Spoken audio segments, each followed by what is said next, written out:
This morning, sad news came out. Sherry Pollex passing away. She was a fighter and inspired so many. A good person who used her platform for improvement in cancer research, doing great things for children cancer patients, and encouraging others to fight their own battles until the bitter end.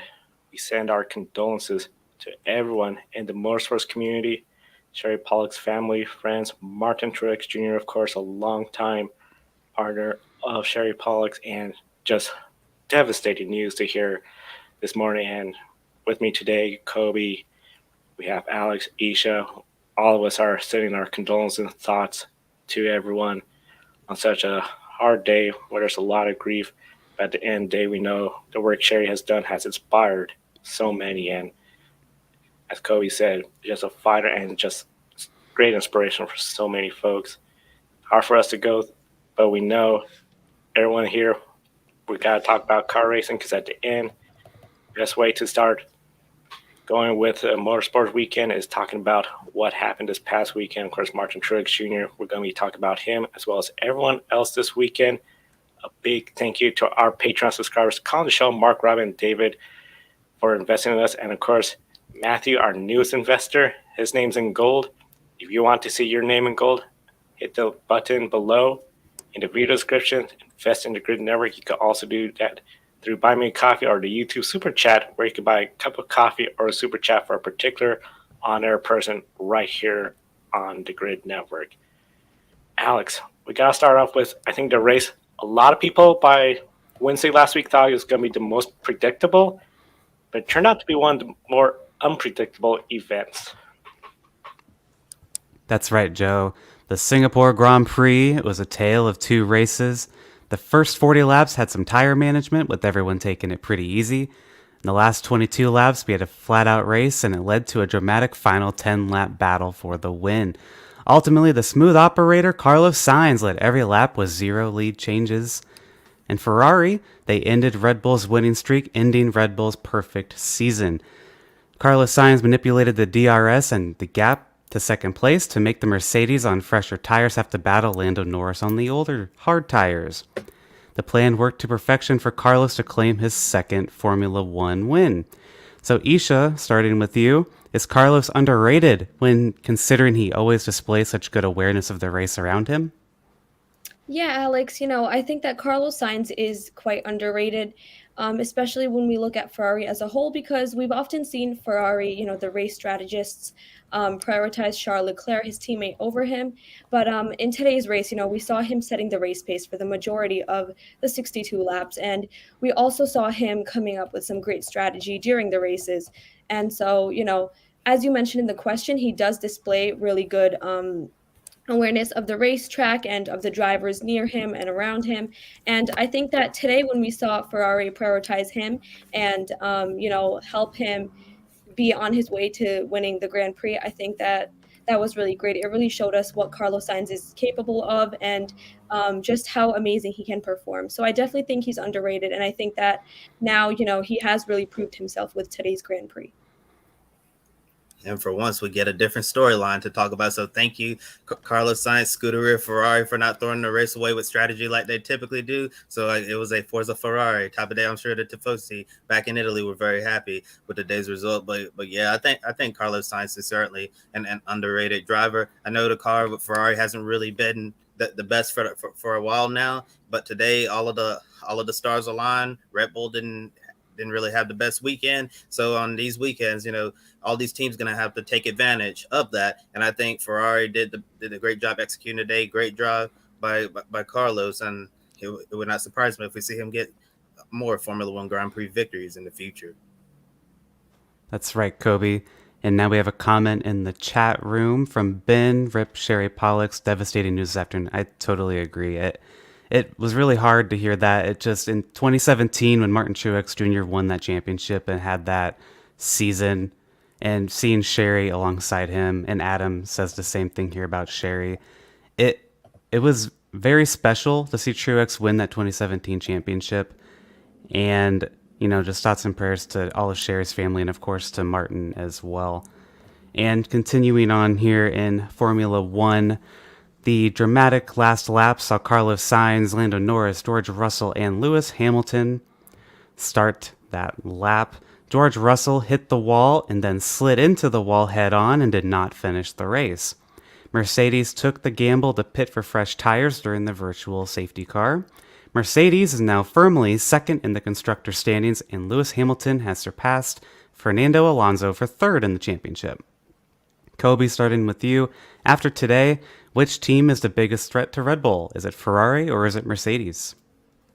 I'm not really sure, to be honest, which team is going to be the biggest threat to Red Bull. But I think besides what we saw this weekend, Red Bull is still going to be the team to beat moving forward. This was just one of those rare weekends where things did not work out at all. So, like I said, kudos to Ferrari for capitalizing on Red Bull's misfortunes this weekend. And you're just talking about, Hamilton surpassing Fernando Alonso for third in the championship. Can we just talk about the collapse we've seen from Aston Martin in the last handful of races? Because they started off the season so strong with Alonso single-handedly carrying that team on his back.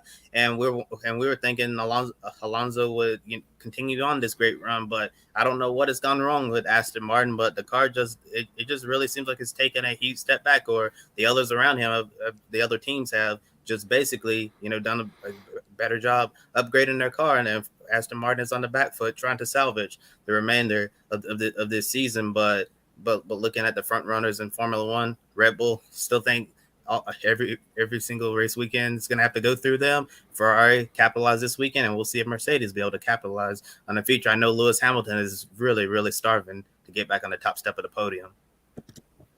Yeah, and I agree with Kobe here. This is a question that you can't really choose one specific answer for because it does go by a race-by-race basis. But if we're looking at Ferrari and Mercedes overall, they both have their good days and their bad days.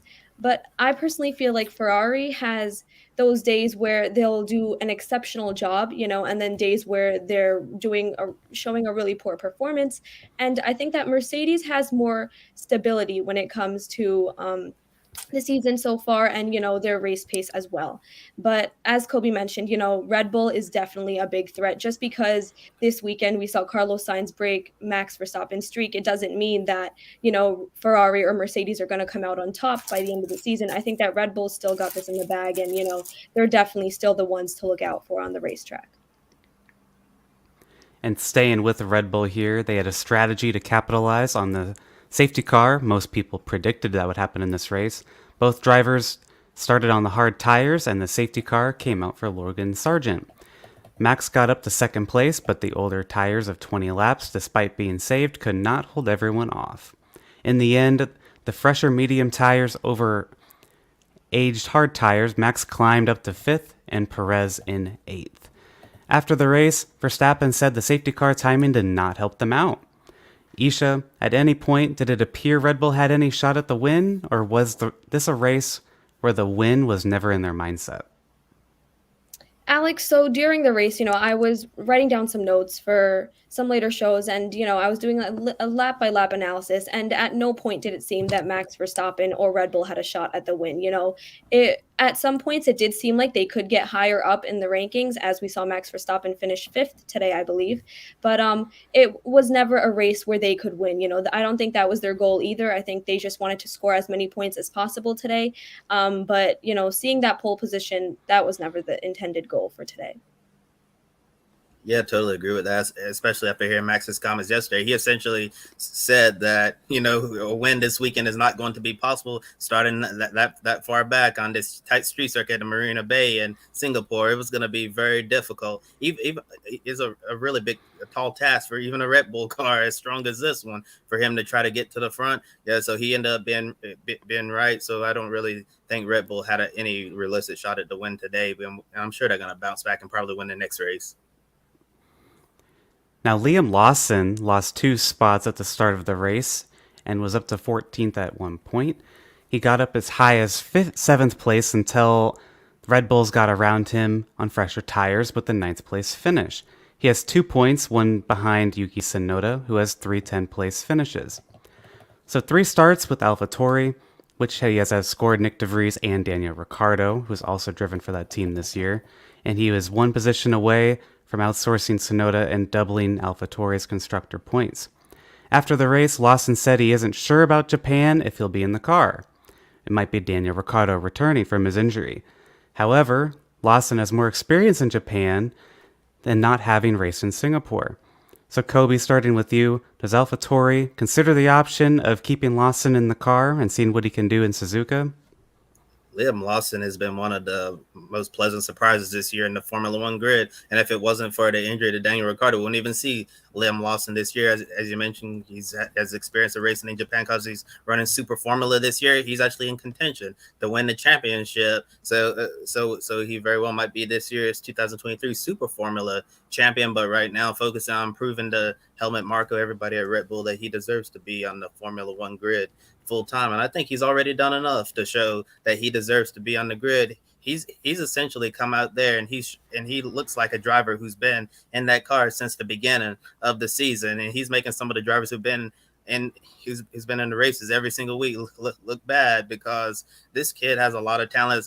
Watched him come up on the road to Formula One, so I've raced a lot in Formula Two, and now for him to get this opportunity in Formula One, he's essentially doing what Carson Hocevar is doing right now in the NASCAR Cup Series, and I'm sure you guys are going to talk about that a little later during our NASCAR segment. So if Daniel Ricciardo is not fully healthy yet, I think it's a good idea to keep Liam Lawson in the AlphaTauri seat, and I think that Liam Lawson's performance has probably caught Red Bull off guard. I know it seemed like the original plan was to give Daniel Ricciardo a path back to Formula One, but right now, if I'm Red Bull, I'm wondering, like, what do you do? Because you can't justify not putting Liam Lawson in a Formula One car full time in 2024 because of how well he's been running. And then, like, what do you do to Ricciardo? I'm sure Ricciardo thinks, and he's coming back to Formula One next year. And then, you have Yuki Tsunoda as well. And then who knows what's going to happen with Perez. So I think Red Bull is going to have to make a lot of tough decisions in the months ahead. I definitely agree with Kobe here. I think that Liam Lawson has definitely made a big name for himself and has proved himself to both AlphaTauri as well as Red Bull in his capabilities and what he's able to achieve, in such a short time. But as far as, Suzuka is, I think that if Daniel Ricciardo is fully recovered by then, and, if he has all the medical green flags, then I think that he's the driver we're going to see for AlphaTauri in Japan, just because, he did come out so late in the season. And I think that AlphaTauri is going to prioritize having Daniel Ricciardo finish the season. And then if, Red Bull or AlphaTauri is interested in Liam Lawson, I think that's something we'd see next season. But as far as the rest of the season goes, I think we're going to be seeing Daniel Ricciardo finishing it out. And now in today's race, there was only 19 cars at the start of the race because Lance Stroll did not start the race after he crashed in Q1. Aston Martin said that he felt after effects of the crash, a hard hit to the wall exiting the final corner. Moving over to the championship standings here, Ferrari is 48 points of Aston Martin, and McLaren is 78 points behind. There are still plenty of points and time for McLaren to catch up to Aston Martin, which mainly relies on Fernando Alonso rather than Lance Stroll. So Alonso fell to 15th after a late off-track issue and a 5-second penalty earlier in the race. So Isha, McLaren scored double points today and Ferrari double points today. Does that Aston Martin need a change, consider a change, to see more double point finishes this year and next year? Speaking on Aston Martin, first off, I'd like to address the crash that we saw with Lance Stroll today. It was a massive crash, but we're so lucky to have seen him walk away, uninjured, unharmed, completely fine. But coming back to the question, I think that Aston Martin might need to consider a change to see more double point finishes in 2024, because the majority of their points right now are coming from Fernando Alonso, and Lance Stroll has not had the most reliable season. He's also not the most stable racer. He's not always performing as well as he should be. So I think that Aston Martin definitely is going to be looking towards seeing some other drivers replace Lance Stroll so that they can get back in the constructor standings as well as scoring some more points for themselves. Yes, I'm also very happy to see Lance Stroll walk away from that crash. Hopefully, he's doing well right now. His body will be able to get better in time for the next race at Suzuka. But looking at Lance Stroll overall, we have to be completely honest about this situation here.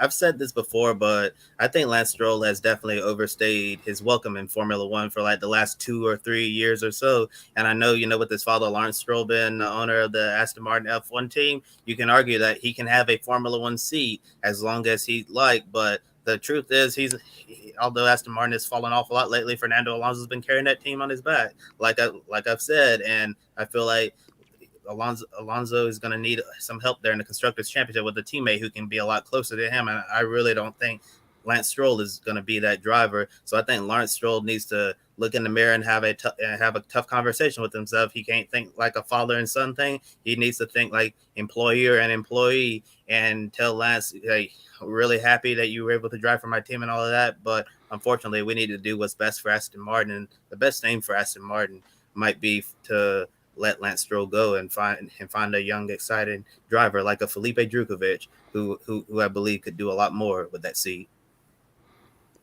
And we have some comments in the chat room from Adam.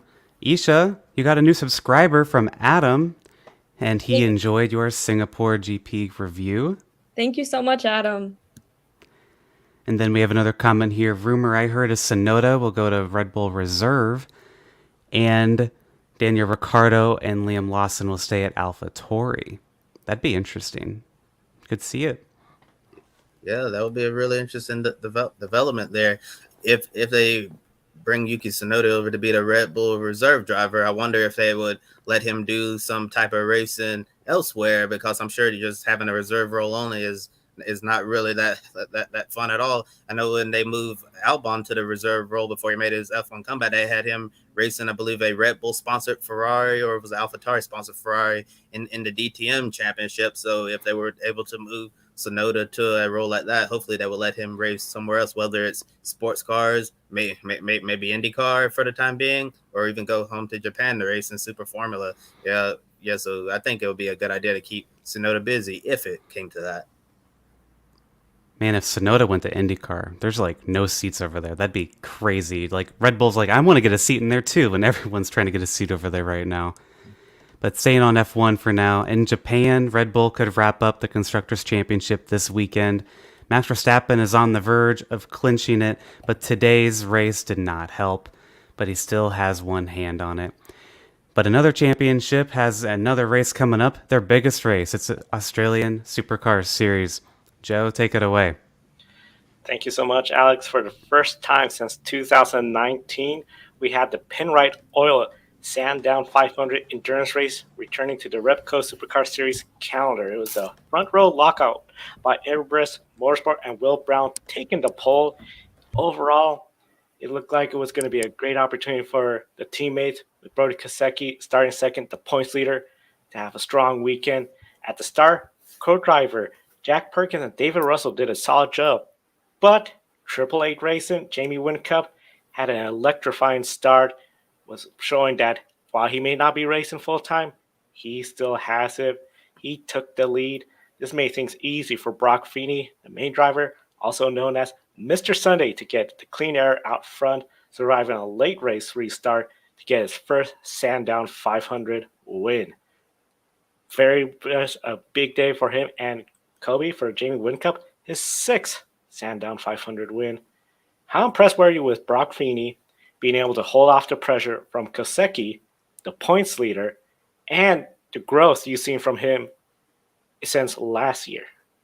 Mr. Sunday strikes again, right? I don't know what it is about racing on Sundays, but Brock Feeney, he's a completely different driver on Sundays. Whenever you have the Saturday races, whenever they're doing the super sprints, yeah, he runs well on Saturdays, but Sundays, I don't know what he eats for breakfast on Sunday, but Brock Feeney becomes Superman, flexing his muscles. It was quite an impressive drive by him, and you think a young driver in his early 20s battling for the win of one of the crown jewel events in Supercars of the Sandown 500. That was a lot of pressure Brody Kosecki and Will Brown were putting on him at the very end. And but he really muscled that car around, didn't make any mistakes, and he executed well throughout the entire race. And Jamie Whincup, let's talk about old guys rule for a second. Jamie Whincup, Craig Lowndes, the ageless Craig Lowndes, he was very, very quick, and Whincup, he looked like the Jamie Whincup of old from his prime, but they're in his early stints. And to see those two Supercars legends of Jamie Whincup, Craig Lowndes come out there and really show they still have it, I thought that was a really nice sight to see. But getting back to the question, I really think Brock Feeney has really come into his own. And while he may not win the championship this year, he very well could. He's still mathematically eligible for it, but if not this year, I think Brock Feeney is going to be a force to be reckoned with for years and be a championship contender, definitely for sure in 2024. And if you remember last year during Bathurst 1000 qualifying, I think that's where I seen the change when Brock Feeney, as you remember, Jamie Whincup, he qualified the car at Bathurst, and typically you see the full-time driver qualify, not the co-driver. And when they put Whincup in the car, we saw that. Well, we felt that Triple Eight didn't really have that much confidence in Feeney to get the job done, and we saw the look on Brock's face in the garage. He didn't look really happy at all. And then what did he do? He went out there and got a big win at the end of the season in 2022, and we've seen him in victory lane this year, and now got his first Sandown 500, probably the first of many Sandown 500s, assuming that it's going to stay on the schedule. It's been really impressive to see Brock Feeney come into his own in the last year. Yeah, Brock Feeney has gone from typical rookie season to, he knows how to get it done. He needs to do it on Saturdays occasionally a little bit more, but Sundays, Mr. Sunday, you don't earn that just for showing up on Sunday. Now, one of the most freak accidents, one of the most bizarre things I ever seen, not just in Supercars code, but all motorsports, involved when Garth Tander snapped around quickly into a spin, and then his wheel come off. I believe it was the right rear wheel. The wheel bounced off and hit the Tickford Racing James Moffitt Ford, which tore off the rear wing of the car. Of all the things I've seen tires hit the windshield, bounce off, the door, the side, but literally just the rear wing. This ended up taking out 2 Ford Mustangs. The day was ruined early for David Reynolds, Cam Waters. We know Chevrolet Camaros have been so dominant this season, and these 2 Fords seem to give the Blue Ovals their best chance fighting Triple Eight Erebus Racing. Yesterday I said if they had the pace and a good race, they could bring the fight, but could the Penrite and Monster Energy Fords have taken the fight, in your opinion, to the leading Chevys if they weren't taken out? Let me start by addressing that really bizarre incident. Like you, Joe, I've never seen anything like that in my life. It's just dumb luck. Like, what are the odds that a wheel is going to come flying off the car and tear off your rear wing? And then even with the repairs, that thing was a handful to drive for the rest of the day with James Moffitt and Cam Waters. It was super unfortunate to see that happen. Really glad that Garth Tander was able to get out of that, because that crash could have been a lot worse. At that rate of speed, losing a tire like that could have been a very nasty incident. But luckily, Garth got away with it. Unfortunate for him and David Reynolds there, as well for Cam Waters and James Moffitt. While I think the Penrite and Monster Energy Fords, you said, probably had the best chance to take the fight to the Chevrolet teams, I really think that Triple Eight and Erebus, they were just basically out there. I think if several things had changed within the race, then maybe the Fords would have had a chance. But Triple Eight, Erebus, they were the class of the field, and I don't really think anybody else could have beaten them unless something really crazy happened. Yeah, it seemed unless something crazy happened, they were the class of the field. They were going to be up there. Just one of those deals for Ford this season has been a tough one. I think they're going to be looking forward to going out at the end of the season with hopefully some success. In the chat room, we have a comment from Adam. Give a call to Kevin Estrie as well. What a drive for him. Kobe, I know we were up late watching this race. Kevin, what do you thought of his performance from the race? Impressive. I was very impressed, but I'm actually not surprised, because he's a Porsche factory driver for a reason. But to get in that, to get in that type of supercar that he was in, compared to what he typically runs with, Porsche GT3 cars, and also the Porsche 963 prototype, which is a massive departure compared to the Ford Mustang supercar. For him to do what he did to run the lap times that he did, thought it was extremely impressive, and it showed how good of a race car driver he is at adapting to different vehicles. Adapting to different vehicles. One race where we've seen drivers from different discipline coming to Bathurst 1000, the biggest one on the calendar, the Great Race of Australia, October 8th, 1,000 kilometers at Mount Panorama on October 8th, 300 points on the line. Very similar to what was this weekend. And coming from a 19th starting position, AAA races number 97, Chevrolet, big moves from Richie Stanway going from 19th through the field, gaining multiple positions before handing it off to Shane Van Gisbergen. And quite often we think of Shane Van Gisbergen, Brock Feeney, the primary driver doing all the action. The other driver just goes in there, brings it home. But Shane Van Gisbergen, when he got in the car, he set a blistering pace and took the final spot on the podium after Will Brown ran off the track in the final lap. He's 155 points behind Brody Kosecki, entering Bathurst 1,000. 300 points for the win. Were you surprised by Shane Van Gisbergen and Stanaway's podium? And after a bad qualifying effort, could this result play a pivotal role in the championship and the final outcome? Yeah, depending on how things go at Bathurst, the Gold Coast, and Adelaide at the end of the season, we may very well look back at the Sandown 500 as the determining factor and why Shane Van Gisbergen might get one last Supercars championship before he moves to America next year to compete in NASCAR competition. But wow, Shane Van Gisbergen, another impressive performance for him. I believe at one point during this race, like on pure pace, he gained over 10 seconds on the racetrack, which was insane. And you ever know we're really going to miss watching him drive these supercars. Yeah, but the back qualifying effort was kind of surprising to see him far down on the grid. But him and Richie Stanaway's co-driver really made the best of a bad situation. And I wonder if it had qualified better, would we be talking about a Shane Van Gisbergen victory? I'm not sure if he could have gotten up there to Brock Feeney, because Brock Feeney had to clean air out front. And when the caution came out at the end for Cam Hill, who got stuck in the gravel, Shane was up there restarting for it, putting pressure on the Erebus cars of Will Brown and Brody Kostecki. Will Brown ran off the track, and then Van Gisbergen got that podium there at the end. I'm not sure if he would have had anything for Feeney, but if he would have started much better, it certainly would have made things interesting at the end. You gotta start up front if you want to contend for the win. Shane Van Gisbergen, I think he will love to win at Bathurst in his last full-time season in the Supercar Series. And of course, October 8th, that's going to be when the Great Race Australia be run. And be sure to subscribe to us right here on the Grid Network so you don't miss any of the previews for that race weekend. Now, of course, we don't have to wait till October 8th for the next NASCAR Cup Series race. Isha, round of 16 is over. Yes, Joe. Shifting gears towards NASCAR now, where we have a special number of the day, and that number is 12, as the NASCAR playoffs saw 4 drivers eliminated. However, one driver won the race and got the Dale Earnhardt 1999 winner treatment, which was a shower of boos from the fans for Denny Hamlin.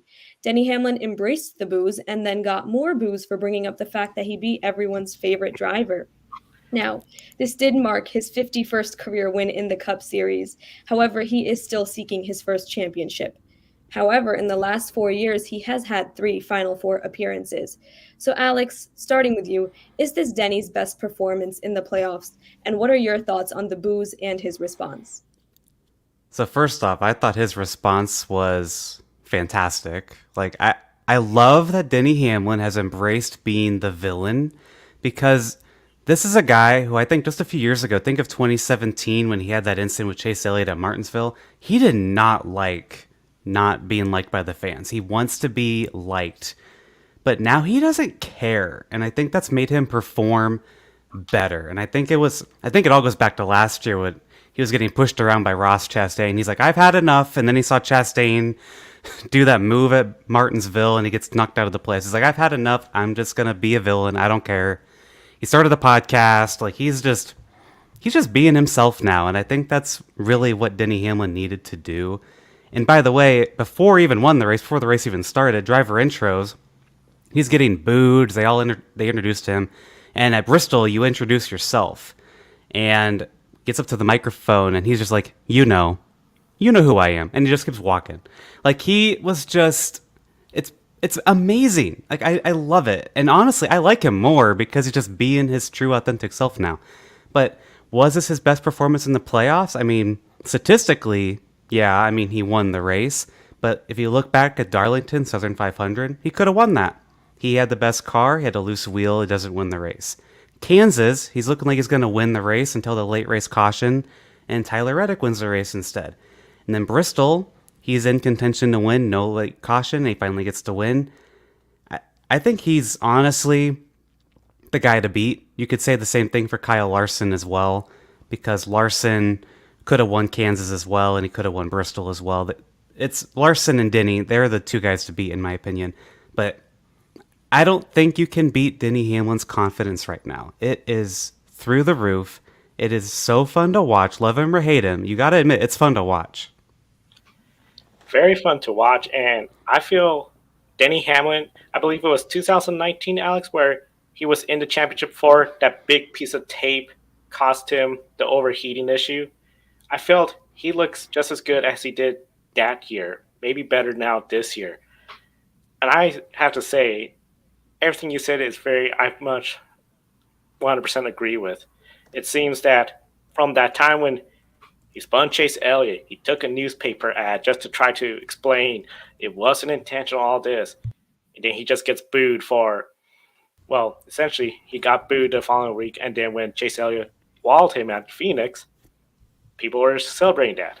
And now it just seems like Denny's just, I'm going to embrace it. I'm going to egg on the fans. And here's the thing.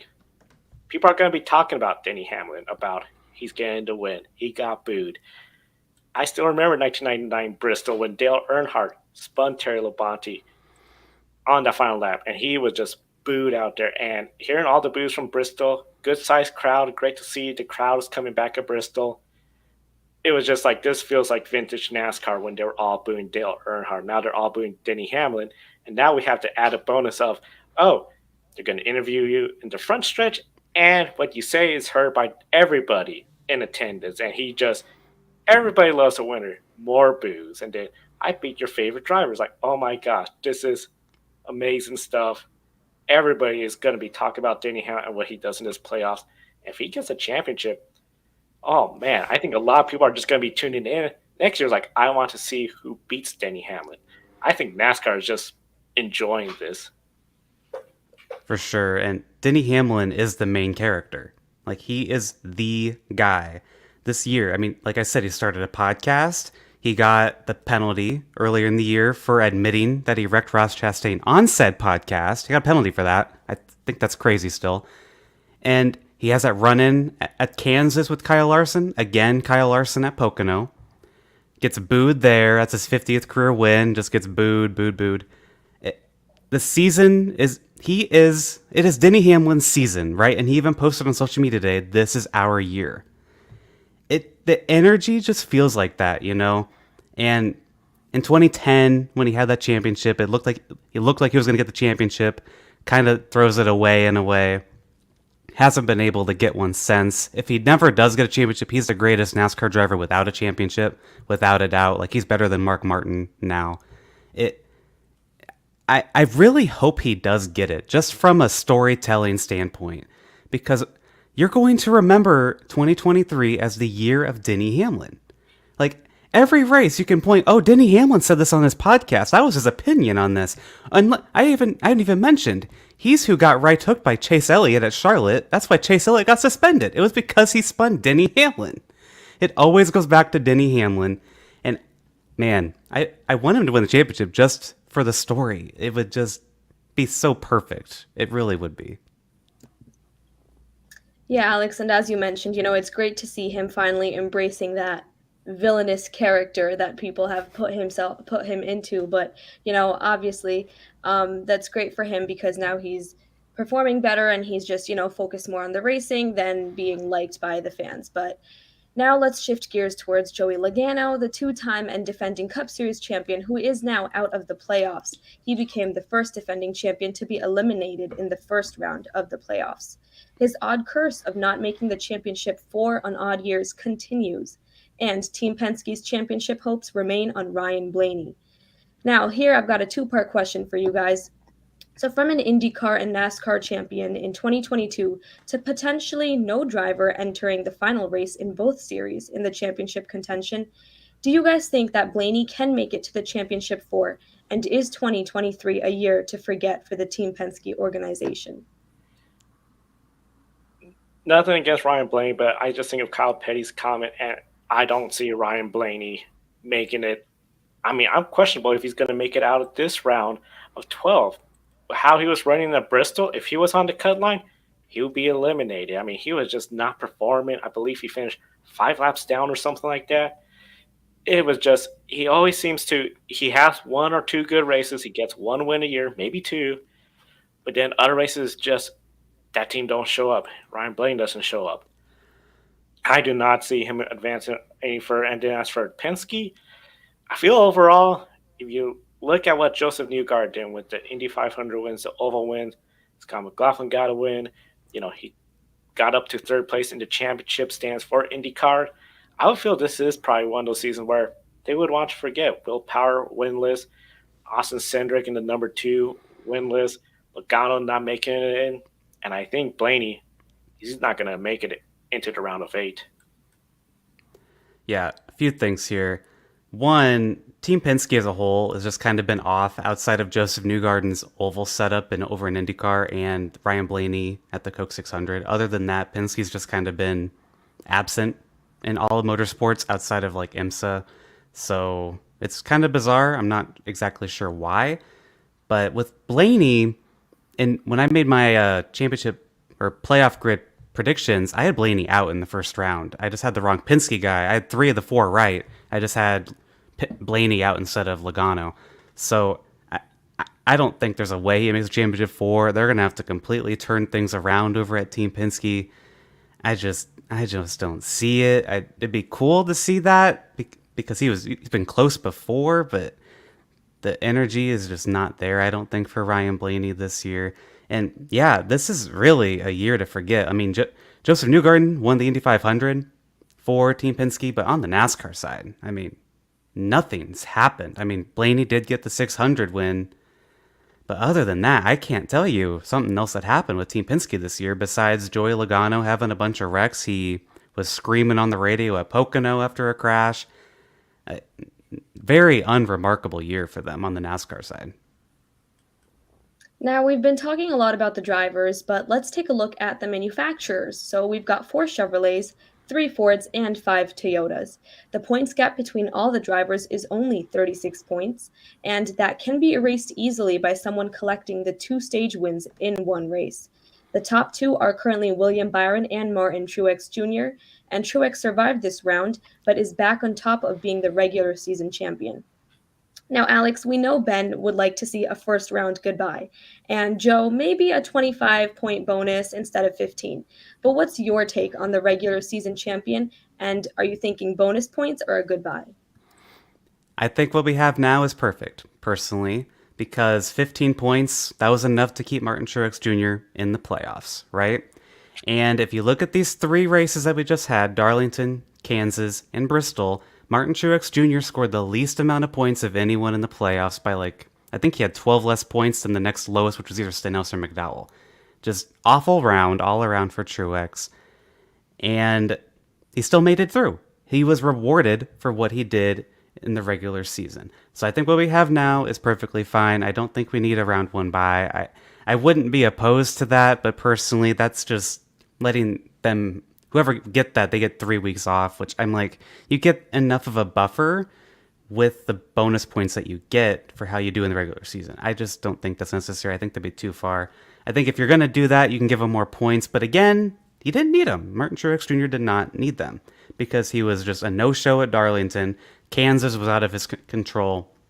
But then Bristol, again, he was just nowhere to be seen, running 20th. So I think what we have is fine. And by the way, when you look at all the points from all the playoff drivers, who were the next 4 above Truex who had the least amount of points? It was Logano, it was Stenhouse, it was McDowell, and it was Kevin Harvick. So I think this format is working just fine as it is.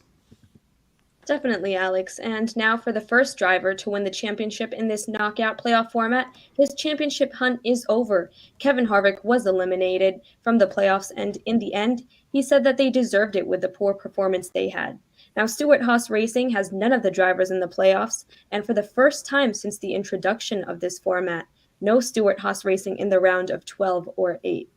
The last win for any of the drivers was Richmond back in 2022. Now, Joe, starting with you, is Stewart-Haas Racing in danger of going winless? Easily. I am calling it. They're going to go winless.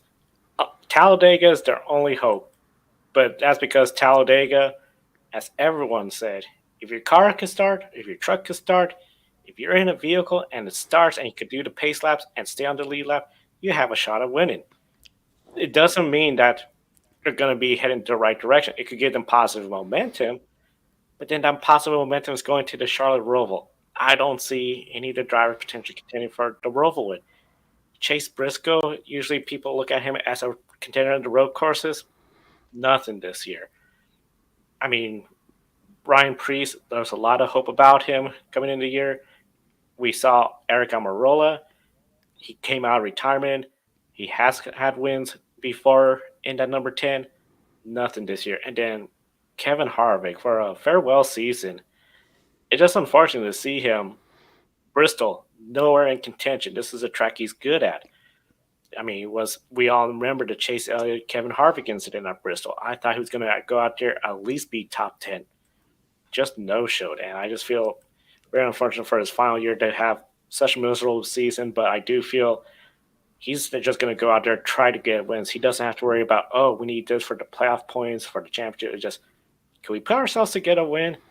At the end of the day, with that team, I just don't see them getting a win. I think it's going to, like I said, I'm calling it, they're going to be winless. Yeah, Kevin Harvick almost won the Southern 500 if things went a little differently there, but if they're going to get a win, it'll be from the 4, and I think Kevin Harvick's checked out. I think he's ready to just be retired and done. So I just don't see it unless they get a Talladega win, which of course anything can happen there.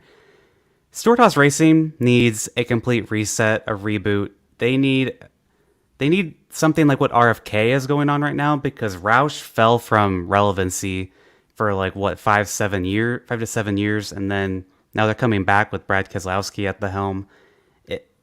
Stewart-Haas Racing needs something like that. And you could even look at Hendrick Motorsports. When Jeff Gordon left, that team really took a dip, and then Jimmy Johnson left. And they had a bunch of young guys who are just brand new, and then they made things work out over there at Hendrick. So Stewart-Haas Racing, they just need a complete revamp. I think they need to get rid of at least 1 to 2 cars. They need to just do something completely different, because Kevin Harvick has been pushing this team way above where it should be, and now they're losing Harvick. And next year they're going to have Josh Berry, which I think he's good, but not Kevin Harvick good. And the leader of that team, if Eric Almirola leaves too, their most experienced driver in Cup is going to be Chase Briscoe, who has 1 win. It's not looking good over there. I said on the Gear Racing podcast tonight that they might need to bring Tony Stewart out of retirement, because who else is going to drive for them? Riley Herbst? Haley Deegan? It's just not... It's not looking good for Stewart-Haas Racing right now. And that's the thing, as you mentioned, Chase Briscoe, to be the most senior member of the team. I mean, he has 1 win, but it just seems like he's not consistent enough, I think, to be in that role as a leader. We've heard talks about, well, what's going to happen with Almirola, Prix. I feel this team, I think as you mentioned so greatly, start looking at the young talent, but the talent that's going to go and do good things. I mean, I know Grid Tonight, I'll talk a little bit more about it. Zane Smith is not going to be there. That's a huge slip, in my opinion, when it comes to Stewart-Haas Racing rebuilding. I don't see a rebuilding effort around if Cole Custer was to come back to Stewart-Haas Racing. I feel like Stewart-Haas Racing, they need to do some major changes, as you were saying, and put drivers in there that, okay, we're going to go out of our way to find drivers that we see talented and rebuild with young energy. Ryan Preece, Eric Almirola, I just don't think they're the drivers that could get it done at this point. I think Stewart-Haas Racing, as I kind of alluded to, they're going to have a whole rebuild, right? But next year, after next year's season's over, their Ford deal is up. We have a new TV contract coming in. That might be the time to really start doing the charter, changing up some charters. But as you said, they missed Zane Smith, but in the past they've also missed Kyle Larson. They missed Kyle Busch last year, like Stewart-Haas specifically. And it's just like, what are they doing over there? I don't really get it. I don't know what the goal is long term, because both the owners, Gene Haas, is pouring money into Formula One, and Tony Stewart, he's pouring money into NHRA, sprint cars, SRX. Neither owner seems to be really interested in this NASCAR team at all. So if you're a driver, I don't think I'd want to go there. Like if I'm Larson, Busch, is it Zane Smith, who I just mentioned that they all missed out? They probably don't want to go there either. So it's just like when you're having Kevin Harvick leave and you're going to have Eric Almirola leave, it's just like, why would you want to go there either? It's like, yeah, Riley Herbst, he's probably going to go there. Cole Custer will go back because his dad's part of the team.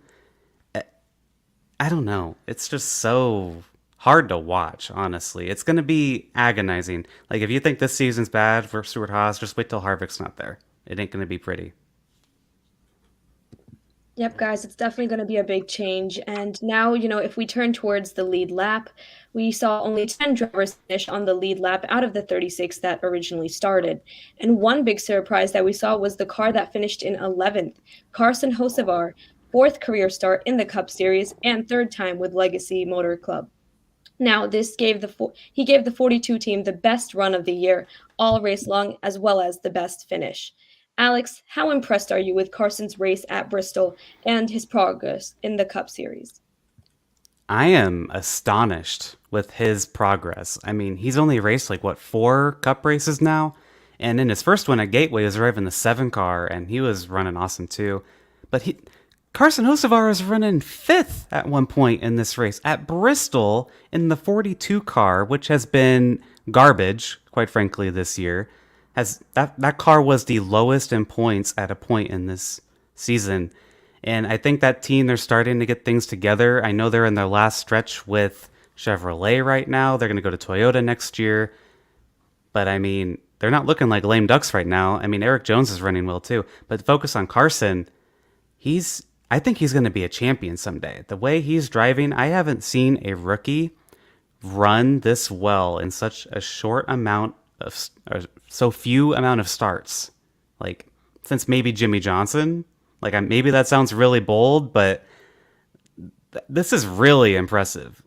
And his tracks haven't been easy either. I mean, Darlington and Bristol and Kansas is pretty difficult now too with all the lanes they have there. So very impressive. He announced today he's going to run the next 2 races as well, Texas and Talladega in that car. So, man, I'm so excited to see what Carson Hocevar can do in his career. Yesterday I said at Bristol, you're going to see drivers that could qualify well because it is a short track. It's very close at times to everyone, but you have to put together a long race, and that's where I feel experience will always win out. Carson Hocevar, that was an impressive drive, and I kept thinking, okay, when are we going to see a mistake occur? We saw that with Corey LaJoie. He was running up towards the front, then he got caught up in trouble. Hocevar, just amazing effort all race long to put in 11th place, be in the top 10, in the top 5. What an astounding feat. And I got to say, as you mentioned, Alex, he's doing this in some tricky tracks. Darlington, too tough to tame.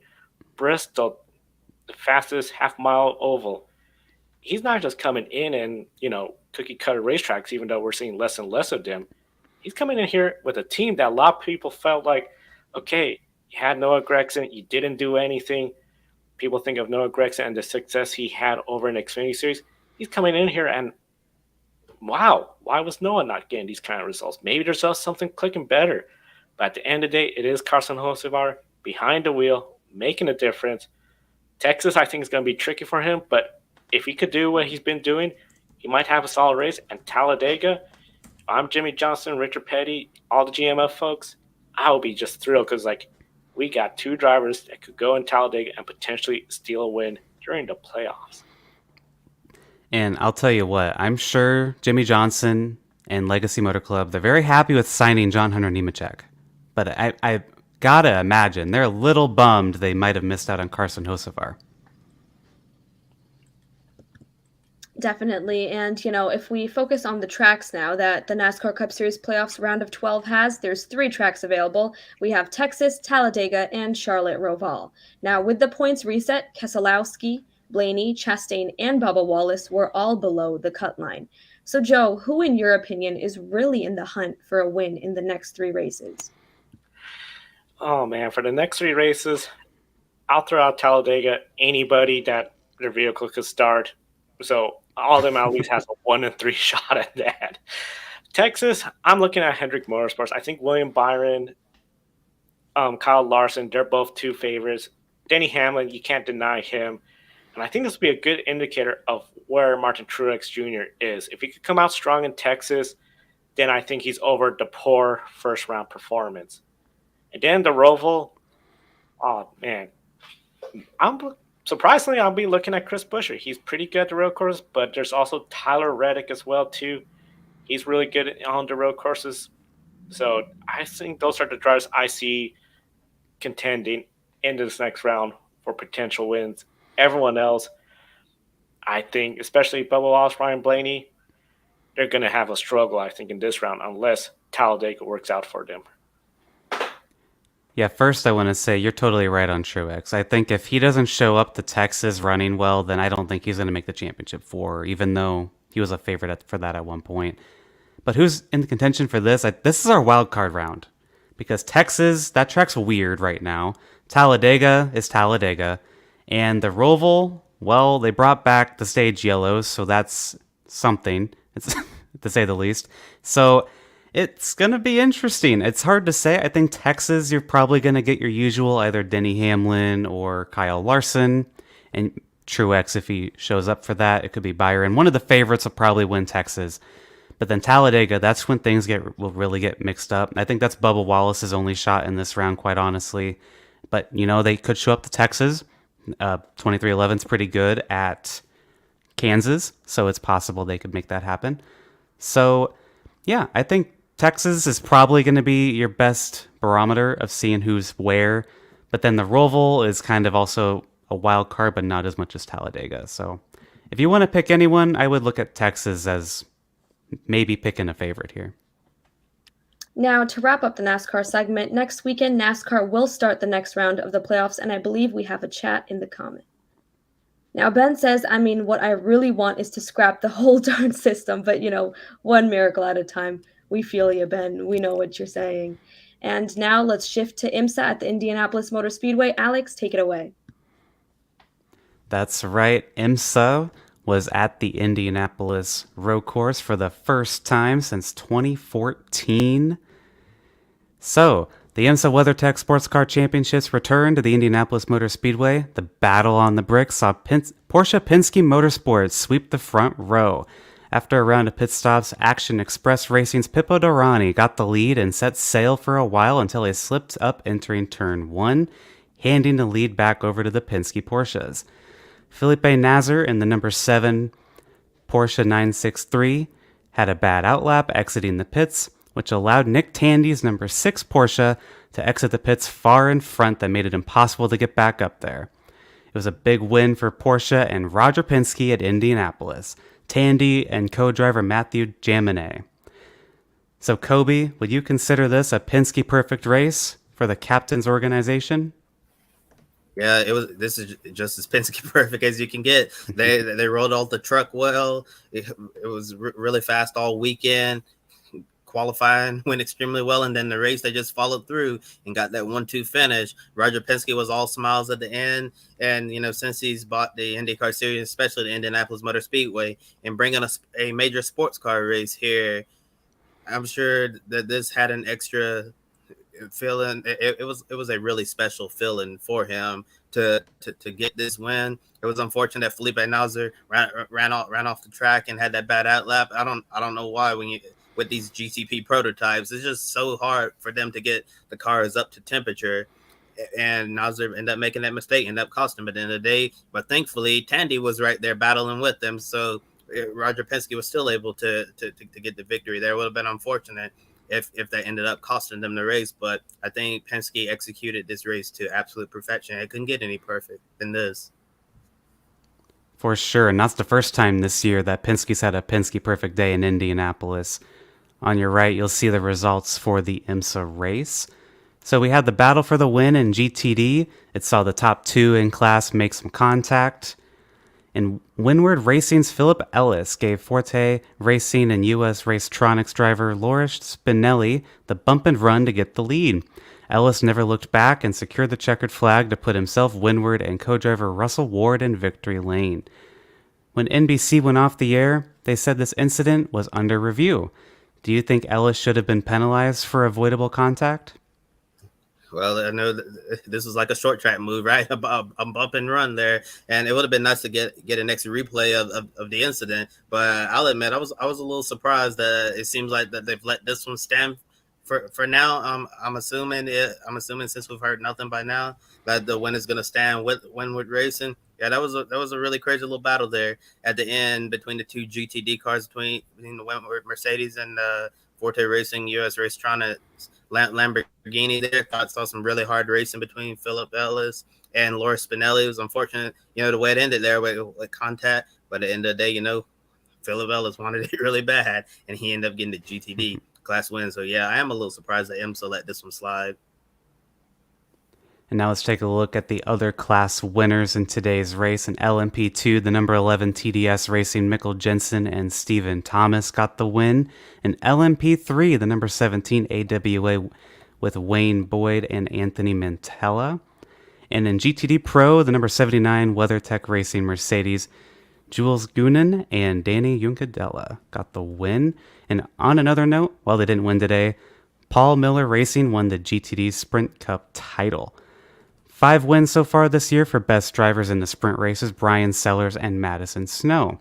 They'll have a chance to win a 6th race on October 14th when IMSA will host its season finale, the 10-hour Motul Petit Le Mans at Michelin Raceway Road Atlanta, one of my favorite races every year.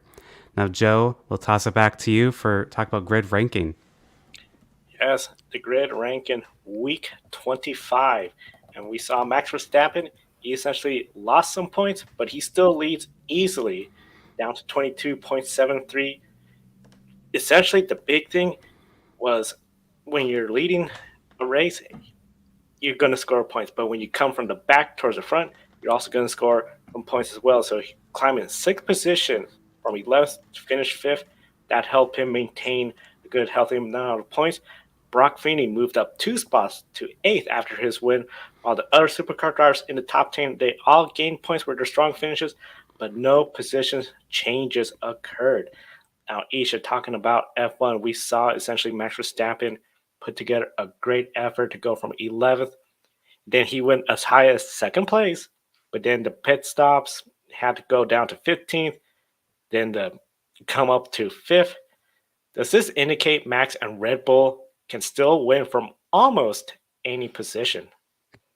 Joe, I think this is a little specific to the events that we saw happen today. Going from 11th to 2nd, that only happened because we had a safety car out on the track and the drivers ahead of him decided to pit. And then later he came down to 15th place because, he had old tires and then everyone else ahead of him was on new sets of tires. So, I think that Max and Red Bull can win from any position up in like the top 10 at least, or maybe like the top 8 or 7. But I think that once it gets to like anything under the 10 top positions, I think it's just too hard for him.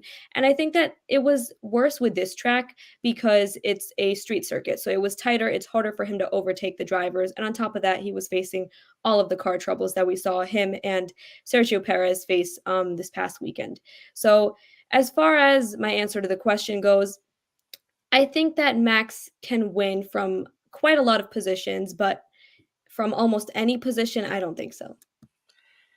Yeah, easiest way to do it, stay up front, win from the pole. That also gets more points as well in the grid ranking. Now, taking a look at the full grid ranking, Carlos Sainz moved up to 34th in the grid ranking.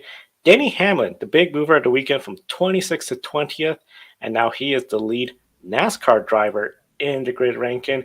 He only has a 48% top 10 finish rate and a 37% top 5 finish rate. Now, when you compare that to other series, of course, Max Verstappen below 100% top 10 finish rate. The big thing, when it comes to the NASCAR drivers, they have some of the lowest top 10 finish percentages out of any series. But NASCAR has the biggest competition strength since they have 36 vehicles per race. Now, Alex, when it comes to the playoffs, In the past, we've seen where drivers, it seems they enter a new mode in the playoffs. They're in the playoffs, they're more dominant, they're more consistently towards the front. Last year was a little bit different.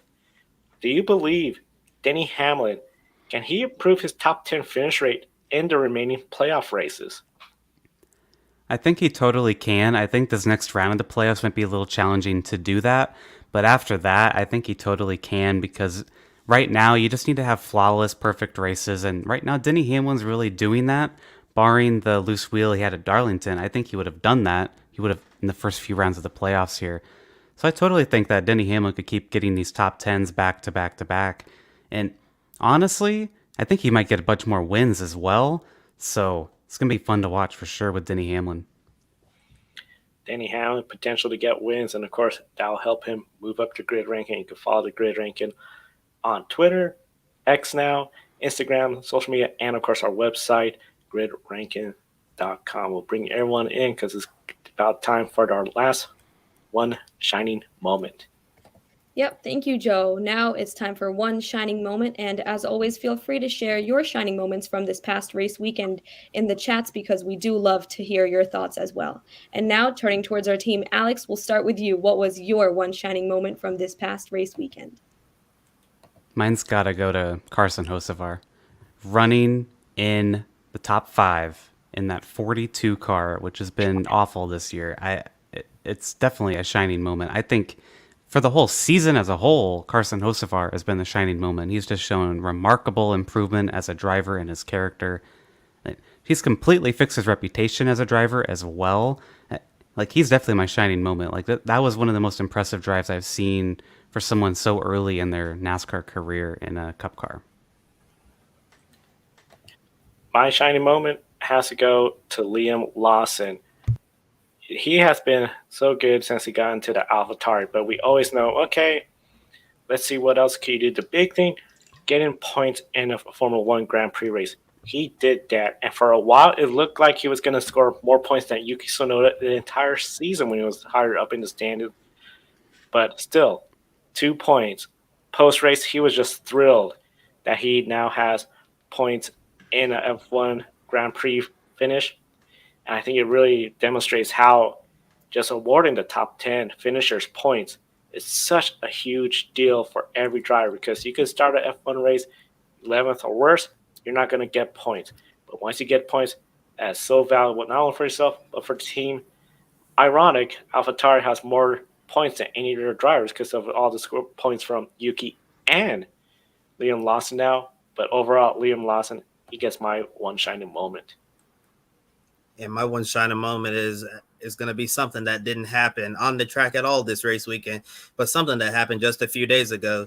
I'm going to give my one shining moment to the Martin Truex Jr. Foundation's Catwalk for a Cause at that event. You know, Sherry Pollex has been she's been at that event for so many years now, and having all the drivers and people in the NASCAR industry show up to walk out there with children who have cancer, you know, to raise awareness, and knowing what happened, the tragedy that happened this morning, and seeing the catwalk with the cause that happened a few days ago, it just goes to show that Sherry Polleck's legacy is going to last forever. That's a great shining moment, Kobe. And for mine, I'm going to go with our smooth operator on the Formula One grid, Carlos Sainz, and his win in today's Singapore Grand Prix. He had an exceptional performance in the practice sessions on Friday, as well as the quali yesterday, and then obviously today's race, and especially those last few laps with a speedy McLaren and 2 hot Mercedes on his tail. You know, that was definitely a smooth operation from him. Smooth operation for him. Definitely a fun, great race weekend for everybody, and we encourage everyone, be sure to subscribe to us right here on YouTube. Hit the bell icon so you don't miss any of our programs. We still have Grid Encore to talk about the Truck Series, ARCA, and Xfinity Series at Bristol yesterday. A lot of racing overall, and of course, great way to show your support for our folks at the Grid Network team. Buy me a coffee, YouTube Super Chat. Be sure you mention who you're buying the cup of coffee or Super Chat to. We'll forward it to them. And, of course, a big thank you to our Patreon subscribers, Colin Show, Mark, Robin, and David, and Matthew, the newest one, for investing in the Grid Network each and every month. Links in the video description. And, of course, big race weekend. in the books, but we still have Grid Encore tomorrow. Grid tonight. Kobe has quite a few stories already lining up. And then, of course, we'll be doing this all over again next weekend with the Grid Live pre-race and wrap-up. Kobe Lamb is at the podium finish. Alex Anderson at the Gay Racing Podcast, and Isha Azim from Racing with Isha. I'm Joe. Thank you for watching today's program. We'll see you next time. Thank you for watching us right here on YouTube. Be sure to subscribe and check out some of our other videos, including Life on the Grid, where we interview folks from the motorsports industry. Thank you for watching. We'll see you next time.